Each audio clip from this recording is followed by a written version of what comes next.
আমি যেহেতু খুব কম মানে বলতে পারি কথা, অবশ্যই চেষ্টা করে দেখতে পারি।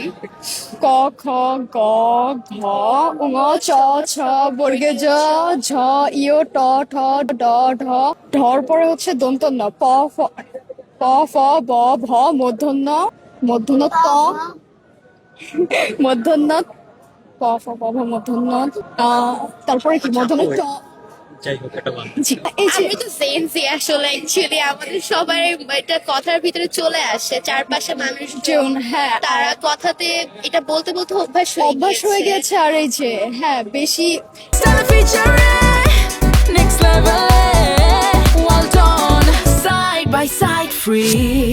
ইংরেজি ভাষার প্রভাবের কারণে ধরেন আপনার কিছু কিছু শব্দ যখন আপনার ইংরেজিতে মনে পড়ে, তখন আপনি অবশ্যই ওটার বাংলা অর্থ মনে করার জন্য যতক্ষণ টাইম লাগে, যতক্ষণ সময় লাগে, ততক্ষণ সময় তো আপনি যখন সাধারণত কথা বলেন তখন তো আপনাকে অপরজন দিবে না অতটুকু সময়।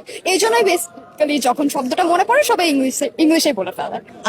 আমরা আসলে আঞ্চলিক ভাষা অত ভালো অতটা করে ভালো পারি না। পুরান ঢাকার ভাষা পারে? না, পুরান ঢাকার ওইদিকে বেশি একটা যাওয়া আসা হয় না।